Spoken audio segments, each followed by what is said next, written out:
আরেকটা দোয়া আপনাদের বলে দিই হাদিস শরীফ থেকে, গুরুত্বপূর্ণ একটি দোয়া।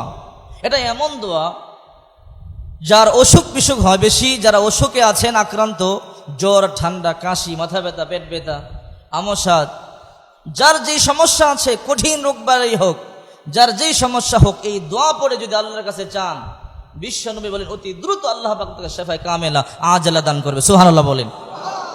পরিপূর্ণ সুস্থতা দান করবেন। এই দোয়াটা এমন একটা দোয়া, এই দোয়া পড়ে বের হবেন, শত্রু বন্ধু হয়ে যাবে।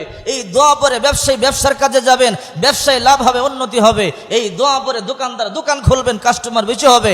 এই দোয়া পড়ে যদি কোনো বিবাহ করবার জন্য যান, ভালো পাত্রী পাবেন। এই দোয়া পড়ে যদি কোনো ছাত্র ছাত্রী পরীক্ষা দেয়, রেজাল্ট ভালো হবে। আল্লাহু আকবার বলেন। এই দোয়া পরে যদি আপনি গাছ রোপণ করেন, আল্লাহি আল্লাহর কসম করে বলি ওই গাছে ফল বেশি ধরবে। এই দোয়া পরে যেই নেক কাজ করবেন, প্রত্যেকটা নেক কাজে সরাসরি আল্লাহ পাক গায়বী মদদ দিবেন, আল্লাহ পাক নিজে শরীক হয়ে সাহায্য করেন। সুবহানাল্লাহ বলেন।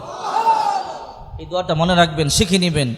দোয়াটা হলো, আমি আপনাদের বলে দেই হাদিস শরীফ থেকে, বিসমিল্লাহিশ শাফি, বিসমিল্লাহিল কাফি, বিসমিল্লাহিল ওয়াফি, ওয়া কাফা বিল্লাহি ওয়াকিলা, রব্বি আন্নী মাগলুবুন ফান্তাসির। এরপরে চারটা আল্লাহ পাকের গুণবাচক নাম বলবেন, ইয়া আল্লাহু, ইয়া রহমানু, ইয়া রহিমু, ইয়া করিমু। শেষে বলবেন সাল্লাল্লাহু আলাইহি ওয়াসাল্লাম। সুবহানাল্লাহ বলেন।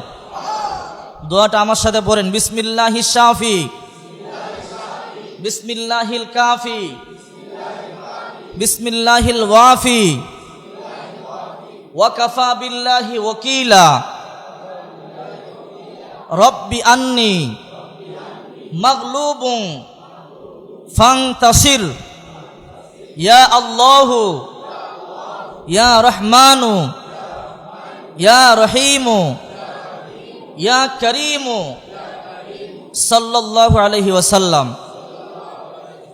এর অর্থ হচ্ছে আল্লাহু শাফি, বিসমিল্লাহিশ শাফি, সমস্ত রোগ থেকে শেফা দানকারী, আরোগ্য দানকারী কে? বিসমিল্লাহিল কাফি, সমস্ত কাজের যথেষ্টতা দানকারী কে? আল্লাহ। বিসমিল্লাহিল ওয়াফি, সমস্ত কাজের পূর্ণতা দানকারী কে? আল্লাহ। ওয়া কাফা বিল্লাহি ওয়াকিলা, সবচেয়ে শ্রেষ্ঠ অভিভাবক কে? আল্লাহ। রব্বি আন্নী মাগলুবুন ফান্তাসির, আয় আল্লাহ আমি দুর্বল, আমি অসহায়, আয় আল্লাহ আপনি আমাকে সাহায্য করেন। সুবহানাল্লাহ পড়েন। হে আল্লাহু, হে আল্লাহ, আল্লাহু, ইয়া রহমানু, ইয়া রহিমু, ইয়া করিমু।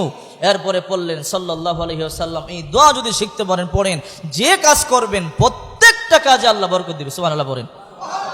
অনেক পরীক্ষিত একটি আমল, অনেক দ্রুত কার্যকরী একটি আমল। এই জন্য এই আমলটা বেশি বেশি করার চেষ্টা করবেন। আল্লাহ তৌফিক দান করুক। সকলে বলে আমিন।